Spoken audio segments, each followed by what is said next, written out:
ఈరోజు ప్రొద్దుటూరులోని కూబా మసీదు మేనేజ్మెంట్ ఆధ్వర్యంలో పెన్నానగర్లో ఉండి ఇక్కడ మెడికల్ క్యాంపు, ఉచిత మెడికల్ క్యాంపు పెట్టడమైనది. ముఖ్యంగా ప్రతి డాక్టర్ దగ్గరికి మనం హాస్పిటల్కి పోవాలంటే ఓ 200, 400, 300 ఫీజు కట్టాలా, అలా లైన్లో నిలబడాలా, 2-3 గంటలు పడుతుంది. అలాంటిది వాళ్ళే ఆలోచించి ఇక్కడ ఉండే డాక్టర్లు కానీ ఈ సంఘ సేవకులు కానీ వీళ్ళందరూ ప్రజల వద్దకే తెచ్చినారు. దీన్ని మనమందరం సద్వినియోగం చేసుకోవాలా. ఎందుకంటే ఆరోగ్యమే ముఖ్యము. కరోనాలో మనమందరం చూసినాము, ఎక్కడ చూసినా కానీ హాస్పిటల్లో డాక్టర్ల కొరత, హాస్పిటల్లో సరైన వైద్యం లేక చాలామంది బాధపడినారు. అలాంటిది ప్రతి ఏరియాలో వీళ్ళు చేస్తున్నారు. వీళ్ళందరికీ మనము మనస్ఫూర్తిగా వాళ్లకు అభినందించాలా. ఎందుకంటే వాళ్ళే ₹1 ఆదాయం లేకుండా ప్రజల కోసము, పేద ప్రజల కోసము వాళ్ళ దగ్గరికి ఇంటికాడికి వచ్చి సేవ చేస్తున్నారంటే అది గొప్ప సంగతి. ఈ డాక్టర్స్ అందరికీ, ఈ యొక్క బృందానికి ఈ మెడిసిన్స్ కూడా ఇక్కడ ఫ్రీ ఇస్తున్నారు. ఇంకోటి ప్రతి ఒక్కటి ఏమున్నా కానీ చిన్న చిత్క ప్రతి ఒక్క దానికి కూడా బ్లడ్ టెస్ట్ కూడా పెట్టారు వీళ్ళు.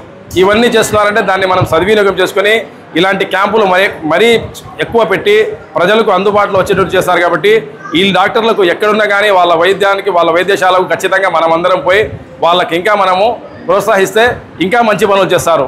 ఈ కార్యక్రమం చేసిన ప్రతి ఒక్కరికి, దీనికి అరేంజ్ చేసిన వారికి, ఇక్కడ వచ్చిన వారికి ప్రతి ఒక్కరికి ధన్యవాదాలు తెలుపుకుంటూ సెలవు తెలుపుకుంటాం.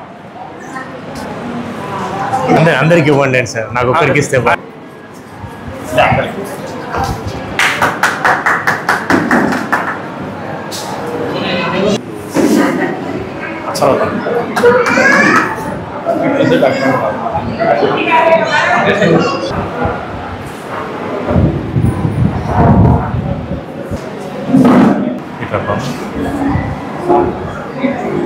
ఏమైందమ్మా?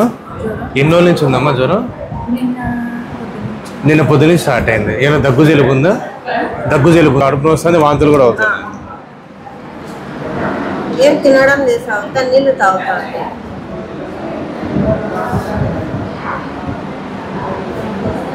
పేరేం పేరుమా?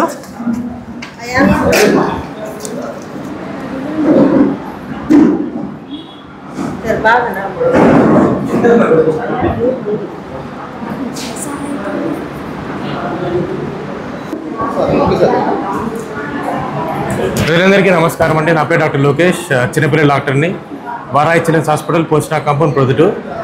ఈరోజు గౌరవనీయులు ఆయూబ్ ఖాన్ గారు, అలాగే మొహిద్దీన్ గారు, అలాగే అలాబకేష్ గారి ఆధ్వర్యంలో doctor Lokesh, doctor Shruti, doctor Shravan dental doctor, doctor Jayalakshmi gynaecologist and doctor Srikanth general medicine, ఈ 5 డాక్టర్ల ఆధ్వర్యంలో ఉచిత మెగా వైద్య శిబిరం జరగడం జరిగింది. మంచి విషయం ఏంటంటే దాదాపుగా ఇప్పటికే ఒక 60 మంది జనాలు వాళ్ళ ఆరోగ్య మేర కోసం వచ్చి సలహాలు తీసుకోవడం కానీ మందులు తీసుకోవడం కూడా జరిగింది. వీలైనంత వరకు ఈ సమాచారం అందరికీ చేర్చి వచ్చి వాళ్ళు ఈ వైద్య శిబిరాన్ని ఉపయోగించవలసిందిగా అందరికీ ధన్యవాదాలు.